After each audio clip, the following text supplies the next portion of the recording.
পড়ছিলাম রক্তকরবী, কলমে সাবিহাতুল সাবহা, পর্ব সংখ্যা ২৭।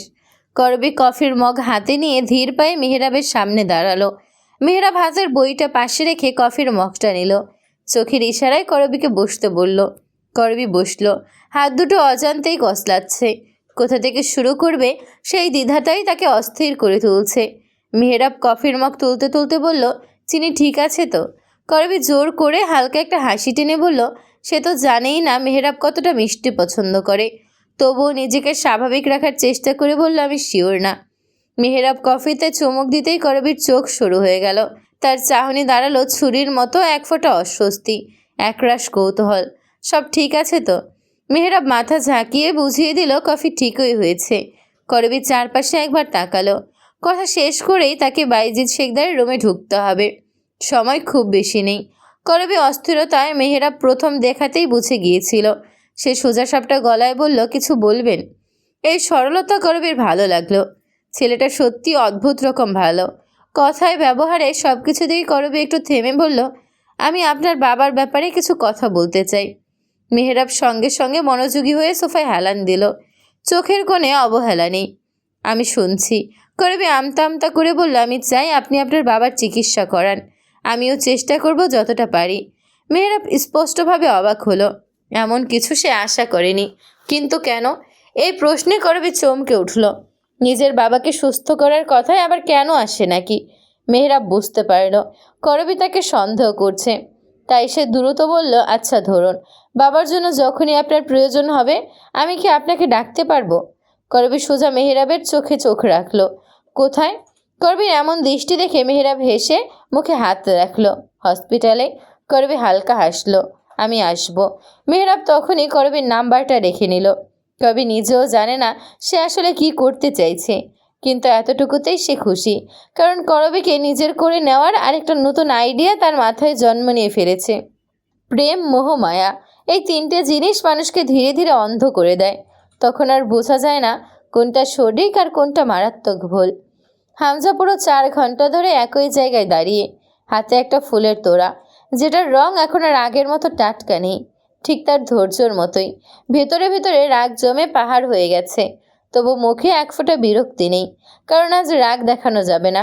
আজ ধৈর্য ধরতেই হবে, এটা সে নিজেই ঠিক করে এসেছে। হঠাৎ ভেতর থেকে একটা ছেলে বের হয়ে এসে নির্লিপ্ত গলায় বলল, সরি স্যার, ম্যাম আজ আপনার সাথে দেখা করবেন না। হামজা ফুলের তোড়াটা আরও শক্ত করে চেপে ধরল। আঙুলের চাপেই যেন নিজের রাগটা পিষে ফেলতে চাইছে। ঠোঁটের কোণে হালকা একটা হাসি টেনে শান্ত গলায় বলল, ঠিক আছে, তাহলে মিস এলিনাকে এই ফুলের তোড়াটা দিয়ে বলবেন আমি পাঠিয়েছি। ছেলেটা তোড়া নিয়ে ভেতরে গেল। 5 মিনিট। হামজার কাছে 5টা বছর মনে হলো। আবার ফিরে এসে ছেলেটা বলল, সরি স্যার, ম্যাম ফুল পছন্দ করেন না। এবার হামজা একটু চোখ নামালো। নিজেকে সামলে নিয়ে গম্ভীর স্বরে বলল, তাহলে এটাকে ডাস্টবিনে ফেলে দাও। ঠিক তখনই কাটা ছুরির মতো একটা কণ্ঠ ভেসে এলো, যেই ফুল ডাস্টবিনে শোভা পায় সেই ফুল আমার হাতে কিভাবে শোভা পেত? ছি ছি হামজা চৌধুরী, নিজের চয়েসের কোয়ালিটি একটু তো উন্নত করুন, না হলে একদিন দেখা যাবে আপনার জায়গাও ওই ফুলটার মতো হবে। এই অপমান হামজার জন্য নতুন নয়, কিন্তু কোনো মেয়ের সামনে এমন প্রকাশ্য অপমান যে হামজা একটা কথায় মানুষের মুখ বন্ধ করে দিতে পারে, সেই হামজা আজ আশ্চর্যভাবে চুপ। তার রাগ চোখে আগুনের মতো জ্বলছে, কিন্তু সে নীরব, শুধু তাকিয়ে থাকে মিস এলিনার দিকে। মিস এলিনা ধীর পায়ে বেরিয়ে আসে। চোখে কালো চশমা, মুখে মাস্ক, শার্টের ওপর লম্বা কোট, মাথায় ক্যাপের নিচে লুকানো চুল। পুরো উপস্থিতিটাই যেন একটা দেয়াল, যেটা ভেদ করা সহজ নয়। হামজা এক দৃষ্টিতে তাকিয়ে থাকে কয়েক সেকেন্ড। তারপর ঠোঁটের কোণে সেই পরিচিত নির্লজ্জ হাসি, কণ্ঠে আত্মবিশ্বাস আর অ্যাটিটিউড মিশিয়ে বলে ওঠে, সামান্য একটা ফুলের সাথে আমার মতো হ্যান্ডসাম একটা ছেলের তুলনা হয় না মিস এলিনা। মিস এলিনা 1 সেকেন্ডের জন্য চমকালো না। চশমার আড়াল থেকে হামজার দিকে তাকালেও সেই দৃষ্টিতে আগ্রহ নয়, বরং স্পষ্ট উদাসীনতা। মাস্কের ভেতর থেকে ঠান্ডা নিয়ন্ত্রিত কণ্ঠ বেরিয়ে এলো, হ্যান্ডসাম হওয়া কোনো যোগ্যতা না মিস্টার হামজা। আয়নায় দেখার জিনিস দিয়ে কাউকে মুগ্ধ করা যায় না। একটু থেমে সে হাতের ঘড়ির দিকে তাকালো, যেন সময়টা তার কাছে সবচেয়ে দামি। আর আমি ফুল পছন্দ করি না বলেই না আমি অপ্রয়োজনীয় জিনিস পছন্দ করি না। মানুষ হোক ফুল হোক দুটোই। হামজার দিকে একবার শেষবারের মতো তাকিয়ে চোখ করল। 4 ঘন্টা দাঁড়িয়ে থাকাকে ধৈর্য মনে করলে ভুল করবেন। ধৈর্য দেখাতে হয় তখন যখন কাউকে জোর করে বোঝাতে হয় না যে আপনি গুরুত্বপূর্ণ। তারপর কোনো প্রতিক্রিয়ার সুযোগ না দিয়ে সে ঘুরে ভেতরের দিকে হাঁটতে শুরু করলো। পেছনে দাঁড়িয়ে হামজা প্রথমবার বুঝলো এই মেয়েটা শুধু কঠিন না, এই মেয়েটা চ্যালেঞ্জ। আর হামজা চৌধুরী চ্যালেঞ্জ ছাড়া কখনোই খেলায় নামে না। শায়লা সিদ্দিকী ওনার শাশুড়িকে নিয়ে আসলো বাড়িতে। জ্যাস অসুস্থ শুনেই ওকে দেখতে এসেছে উনি। করবি দাদির শাশুড়িকে দেখে সালাম দিল। এক এক করে সবাই আসলো ড্রয়িং রুমে। এদিকে রিয়া স্যুপ নিয়ে এসেছিল জ্যাসের জন্য। সেই বাড়িতে আসেই জ্যাসের জন্য কিছু, জ্যাসের রিয়াকে পছন্দ নয়। মেয়েটা একটু বেশি ন্যাকামো করে জ্যাসের মতে। রিয়ার রুমে প্রবেশ করেই দেখলো জ্যাস খালি গায়ে একটা টাওয়াল পেঁচিয়ে দাঁড়িয়ে আছে। রিয়া তো এক দৃষ্টিতে জ্যাসের বডির দিকেই তাকিয়ে আছে। জ্যাস পেছন ফিরে রিয়াকে দেখে ভ্রু কুঁচকে বলে উঠল, তুই এখানে? আমার রুমে আসতে নিষেধ করেছি না? রিয়া কিছু বলবে তার আগেই পেছন থেকে দাদি বলে উঠল, ছি ছি, এভাবে নির্লজ্জের মতো ওর দিকে ড্যাব ড্যাব করে তাকিয়ে আছিস, লজ্জা নাই রিয়া?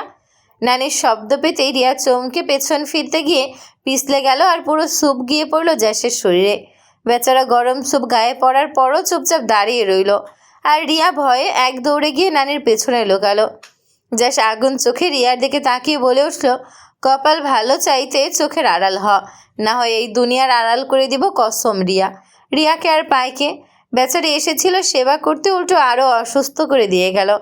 দাদি জ্যাসকে বকা দিতে দিতে আদরে কণ্ঠে করবিকে বলল, দাদুন, জ্যাসের শরীরটা মুছে দাও, লাল হয়ে গেছে। করবি ফ্যাকাশে। জ্যাস তো একটা সুযোগ পেয়ে বলে উঠল, উফ, জ্বলে যাচ্ছে। দাদি করবিকে বলল, স্বামীর সেবা করলেই তো স্বামীর মন পাইবা, আদর পাইবা দাদুন, যাও যাও। করবি দাঁতে দাঁত চেপে বিড়বিড় করে বলে উঠল, কালার শরীর আবার লাল হয় কেমনে? করবির চোখ অন্যদিকে ঘুরিয়ে লজ্জায় হালকা হাত বাড়ালো। আজব, এই মহিলা সরে গেলেই তো করবি জ্যাসকে 2-4টা কথা শুনিয়ে সরে যেতে পারত। কিন্তু দাদি তো সামনেই বসে ওদের দিকে তাকিয়ে আছে।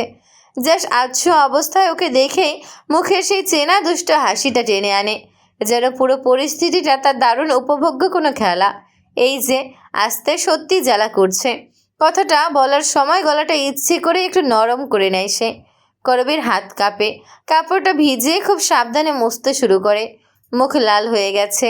জাস্ট চোখ বন্ধ করে নেয়, কিন্তু ঠোঁটের কোণে হাসিটা লুকাতে পারে না। করবীর অস্বস্তি সে ঠিকই টের পাচ্ছে। মাঝে মাঝে ইচ্ছে করে একটু কাত হয়, একটু নড়ে চড়ে বসে, শুধু দেখার জন্য করবী কী করে। এইভাবে করলে তো আরাম লাগবে না বলে সে গলায় নিরীহ একটা ভাব জুড়ে। করবী দাঁতে দাঁত চেপে বলে, একদম চুপ থাকুন। আউচ, ভালো করে দাও। জ্যাসের হালকা শব্দে করবী জ্যাসের দিকে তাকালো। হালকা করে ওর শরীর মুছে দিয়ে দ্রুত সরে আসলো। কি আজব, করবী জ্যাসের নামটাকে ঘৃণা করে, তবুও তার সামনে আসলেই বুকের ভেতর ধুকপুক বেড়ে যায়, হাত কাঁপে, লজ্জায় মাথা নুয়ে আসে। এমন কেন হয়? জ্যাস করবীর মুখের দিকে ঠোঁট কামড়ে তাকিয়ে বলল, একটুকুতে এই অবস্থা? উঠে একটা কালো শার্ট আর ব্লেজার পরে নিল। ঘড়ি দেখতে দেখতে চুল ঠিক করে বের হতে নিলেই দাদি বলে উঠল, তুই তো অসুস্থ, কোথায় যাচ্ছিস দাদু ভাই? জ্যাস একবার আর চোখে করবীর দিকে তাকিয়ে বলে উঠল, একটা কাজে যাচ্ছি, তোমার জন্য আরও একটা সতীন আনতে। দাদি মজা হিসেবেই নিল জ্যাসের কথা। জ্যাস বের হতে চাইলে দাদির কাছে ডেকে বলে উঠল, আমাদের মিষ্টি খাওয়াবি কবে? কবে একটা সুখবর শুনবো? লজ্জায় করবী চোখ মুখ খিচে অন্যদিকে ফিরে ফেলল। জ্যাস করবীর দিকে তাকিয়ে চোখ মেলে বলল, তোমার নাত বউ চাইলে আজ রাতেই। জ্যাসের কথা শেষ হওয়ার আগেই হামজা আবার কল দিল। ওরা সবাই অপেক্ষা করছে। জ্যাস বের হওয়ার আগেই সিরিয়াস হয়ে দাদি আর করবীর দিকে তাকিয়ে বলল, আমার ফিরতে 2 দিন লাগবে, আর আসার সময় সবার জন্য একটা সারপ্রাইজ নিয়ে আসবো। করবী খুব ভালো করেই জানে সেই সারপ্রাইজটা কি, কিন্তু এইসবে ওর কিছু যায় আসে না। শুধু দুঃখ হয় এইসব মেয়েদের জন্য যারা এদের মতো সন্ত্রাসীদের জেনে শুনে বিয়ে করে। যার চলে যেতে নিলে দাদি ওকে দাঁড় করে বলে উঠল, তোর দাদা সবসময় বাইরে যাওয়ার সময় আমার কপালে চুমো এঁকে দিয়ে যেত।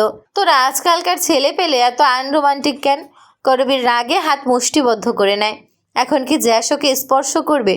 জ্যাস সত্যি সত্যি এসে করবীর 2 গালে হাত রেখে কপালে ঠোঁট ছুঁয়ে বলে উঠল, যাচ্ছি একা, বিবি জান আসবো আপনার জন্য 2 জন হয়ে। করবী লম্বা একটা শ্বাস নিয়ে চুপ করে থাকে। দাদির সামনে ঝামেলা করলে হবে না, দাদিকে দেখাতে হবে ও একজন ভালো বউ হওয়ার চেষ্টা করছে। তাহলেই তো দাদির কাছ থেকে এই বাড়ির সবার বিষয়ে জানতে পারবে, নিজের মায়ের বিষয়েও। কে ছিল এই বাড়ির কি? জ্যাস দ্রুত চলে যেতেই করবি হালকা হেসে দাদির পাশে বসে জিজ্ঞেস করলো, কিছু নিয়ে আসবো দাদুন? দাদুন করবিকে ভীষণ পছন্দ করে। কিছু লাগবে না, আমার পাশে বস। করবি পাশে বসে দাদুনকে জিজ্ঞেস করলো, দাদুন একটা জিনিস জানার ছিল। কি জানতে চাস? করবি সাহস করে বলে উঠল, জ্যাসের মায়ের বিষয়। জ্যাসের মা কোথায়? সাথে সাথে দাদির হাসি হাসি মুখ অমাবস্যার মতো অন্ধকার নেমে আসলো। মেহেরাব বাইজিদ শিকদার রুমে প্রবেশ করে বাইজিদ শিকদারকে বলে উঠল, আপনার জন্য যাকে হারালাম, দেখুন আজ আপনার জন্য তাকে পেতে যাচ্ছি। সবই ভাগ্য। বাইজিদ শিকদার কিছু বলতে পারে না, শুধুই ঘাড় বাঁকা করে তাকায়। মেহেরাব হু হু করে হেসে ওঠে। তখনই পেছন থেকে ফারহান শিকদার বলে উঠল, মেহেরাব। বেচারা মেহেরাব যেখানে যায় সেখানে বাঘের মুখে পড়ে।